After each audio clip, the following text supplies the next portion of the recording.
किसी जंगल में एक बहुत बड़े घने दरख्त के नीचे एक खरगोश ने अपना मकान बना रखा था। इस खरगोश का नाम बनी था। से एक दिन बनी की आंख खुली तो दिन खासा चढ़ चुका था। यूं भी गर्मी का मौसम था। बनी ने सोचा कि उसे जल्दी जल्दी नाश्ता करके बाजार चले जाना चाहिए ताकि सौदा सलफ ले आए। गर्मी बढ़ गई तो घर से बाहर निकलना मुश्किल हो जाएगा। बनी ने जल्दी जल्दी मुंह हाथ धोकर रात के बचे हुए खाने से सौदा लाने की टोकरी संभाली और टोकरी हाथ में लेकर बाजार जाने के लिए निकल खड़ा हुआ।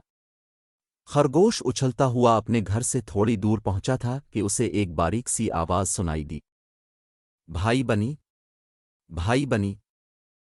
बनी की समझ में नहीं आया कि आवाज कहाँ से आई है। उसने ऊपर देखा, नीचे देखा, देर देखा, अलिफादेर देखा, लेकिन आवाज देने वाला आवाज दोबारा सुनाई दी। अब बनी ने गौर किया तो मालूम हुआ कि आवाज तो करीब ही उगी हुई लंबी लंबी घास में से आ रही है। अब इसने घोर कर देखा तो वहां चूहे मियाँ आंखों पर चश्मा लगाए कंधे पर एक थैला लादे खड़े थे। आहा, चूहे मियाँ, आप कहाँ? बनी ने कुछ खुशी और कुछ हैरत से पूछा। मैंने सोचा बनी से मिले हुए कई दिन हो चुके हैं, इसलिए चला आया, लेकिन तुम तो कहीं जा रहे हो? हाँ, जरा बाजार तक इरादा है। आज कितनी गर्मी है, सचमुच झुलसा देने वाली गर्मी। सोचा कि जल्दी से सौदा ले आऊं, गर्मी बढ़ गई तो बाजार तक पहुंचना भी मुश्किल हो जाएगा। हाँ, वाकई गर्मी तो बहुत है, थोड़ी देर और हो गई तो सचमुच ये गर्मी झुलसा देगी।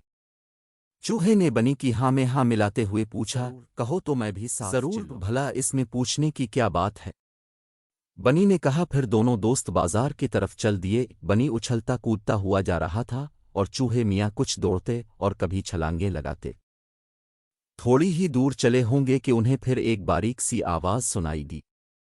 भाई बनी, आदाब। और भाई चूहे को ऐसा महसूस हुआ जैसे आवाज उनके पैरों के नीचे ही से आई हो, इसलिए पहले तो उन्होंने नीचे देखा, फिर दाएं जानिब और फिर बाईं जानिब, लेकिन उन्हें कोई नजर न आया।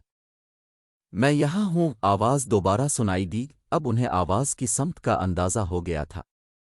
उन्होंने इस समत में गौर से देखा तो लंबी घास के दरमियान में उन्हें एक नन्हा मिना खूबसूरत लाल रंग के रंग की वजह से अलाल भी कहते हैं।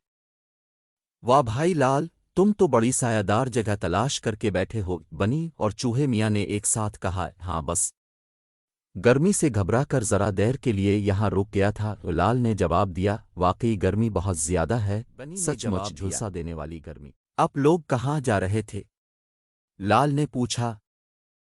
सौदा लेने बाजार जा रहे थे, गर्मी ज्यादा है ना, इसलिए सोचा था कि जल्दी से सौदा ले आएं, वरना गर्मी और बढ़ गई तो झुलस कर रह जाएंगे। बनी और चूहे मियाँ ने जवाब दिया। मैं भी सौदा लेने ही के लिए घर से निकला हूँ, कहो तो तुम्हारे साथ ही चला चलूं। पूछने की बात है, 2 से 3 भले, बनी ने कहा।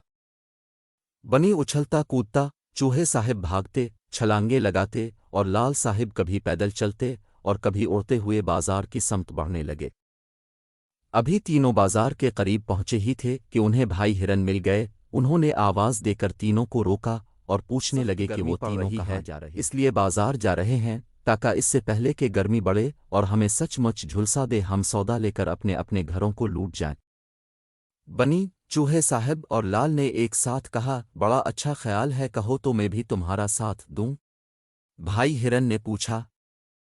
इससे अच्छी बात क्या होगी, जरूर चलूं, तीनों ने कहा। थोड़ी देर बाद वो चारों बाजार में ताज़ा ताज़ा सब्जियां खरीदें, कुछ लीमू लिए और शुक्र भी खरीदी। चूहे साहिब ने अपने लिए फल और बाजरे के दाने खरीदे। भाई हिरन ने अपने लिए खुश्क मेवा और थोड़ा सा भूसा खरीदा। अभी वो सब सामान खरीद कर दुकान से बाहर निकले भी नहीं थे कि उन्हें एक जोरदार कड़क सुनाई दी। बनी ने कहा, ये तो बिजली के बाहर आए और आसमान की तरफ देखा। काले काले बादलों ने सूरज को छुपा दिया था। थोड़ी थोड़ी देर बाद बादल जोर से गरजता भी था और बिजली भी चमक रही थी। बारिश होने वाली है। जब ऐसे बादल छाते हैं तो बारिश जरूर होती है। चूहे ने कहा। घुटनों के बिल बैठते हुए बोला, तुम तीनों मेरी पीठ पर चढ़ जाओ। इसी वक्त बूंदें भी पड़ने लगीं। बनी, चूहा और लाल तीनों भाई हिरन की पीठ पर बैठकर अपनी अपनी मंजिल को पहुंच गए। एक दूसरे की मदद करने से सबको फायदा होता है।